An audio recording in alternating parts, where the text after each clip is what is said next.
이번 편은 20세기 역사학과 역사에 대한 통찰이 정점에 오르기 전에 역사 서술의 한 획을 그은 역사가 철학자에 대한 이야기입니다. 이슬람 역사학의 거장 이븐 할둔, 그리고 유물사관의 시조인 칼 마르크스, 그리고 독일 역사학을 넘어서 근대 역사학의 시조로 불리는 레오폴드 폰 랑케에 대한 이야기를 빠르게 하려고 합니다. 우선 이븐 할둔부터 할게요. 이슬람 세계가 몽골 제국의 침략을 받고 휘청거리던 14세기 북아프리카에서 태어난 정치가이자 학자인 이븐 할둔은요, 굉장히 파란만장한 정치 인생을 보냅니다. 그러니까 본인이 여기저기 떠돌면서 정치를 좀 해서 그런지 이븐 할둔은 역사 서술도 한 나라나 한 어떤 사건에 머물지 않습니다.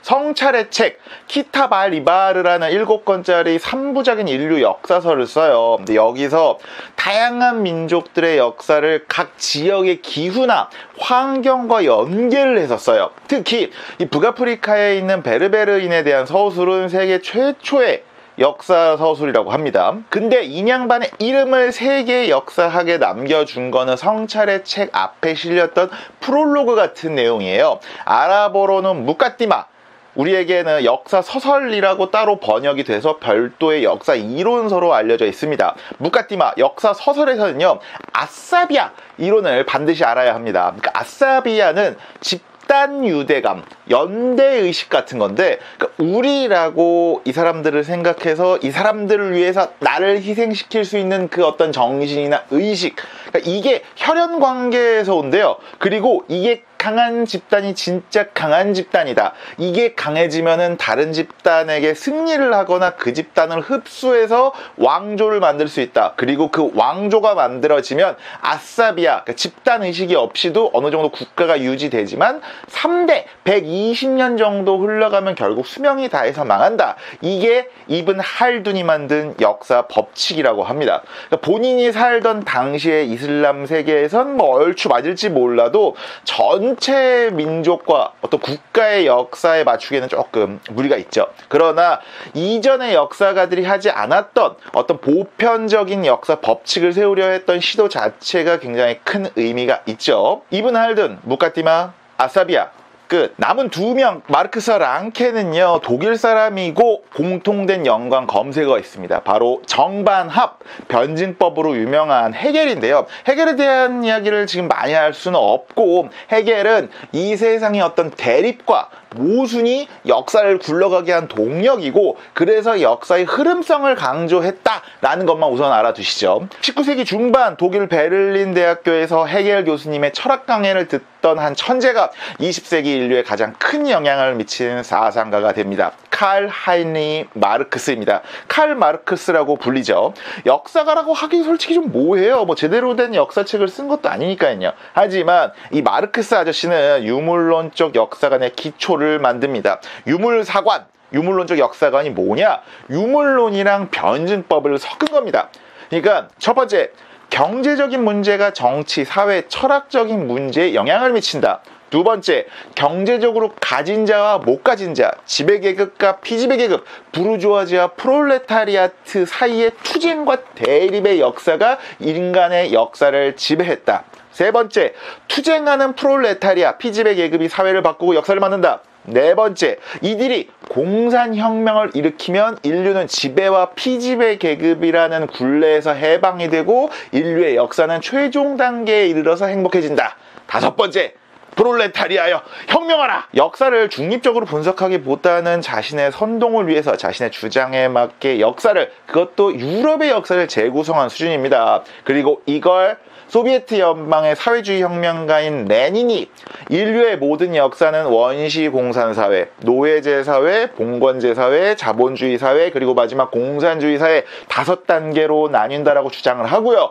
그 후계자인 스탈린이 그 이론을 정통 이론으로 굳히면서 어떤 글로벌 공산주의 역사 시장의 바이블로 굳어지고, 마르크스도 유물사관의 시조로 추대가 된 거죠. 결론은 그렇게 안 됐죠. 마르크스의 주장에는 논리적인 결함이 있었대요. 그러니까 앞뒤가 안 맞는 주장을 했다는 거죠.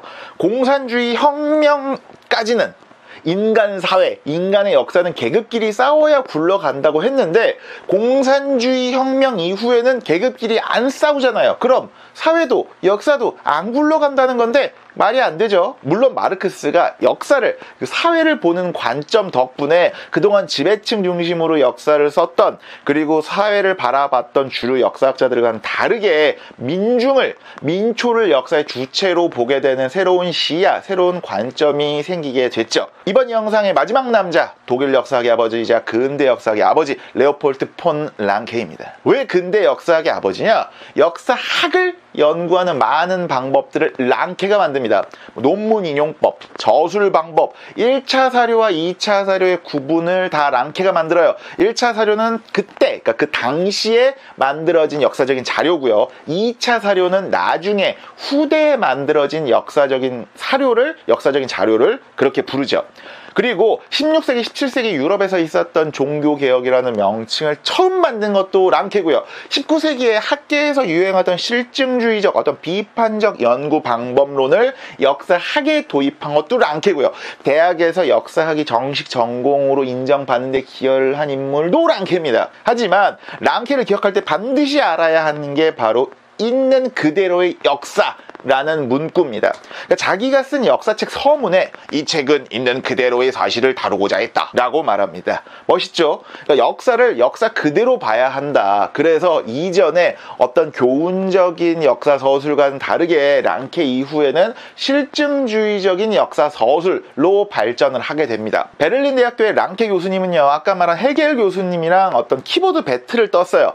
헤겔은 아까도 말했듯이 역사의 흐름성을 강조했다고 하잖아요. 그런데 랑케는 각 시대별로 있는 그대로의 고유성을 강조하면서 학문적인 논쟁을 펼쳤다고 합니다. 그러나 랑케는 있는 그대로의 역사 서술이 가능하냐? 라는 비판과 과학적이고 실증주의 역사학이라기보다는 여전히 기독교적이었으며 군주제도 옹호했다 라는 비판도 받습니다. 아사비아 이론을 통해 보편적인 역사 법칙을 만들고자 했던 이븐 할든, 그리고 역사 속에서 피지배 계급의 투쟁과 그 역할을 강조해 새로운 세상을 꿈꿨던 칼 마르크스, 그리고 있는 그대로의 역사를 강조하고 역사학을 하나의 학문으로 올려놓은 레오폴드 폰 랑케.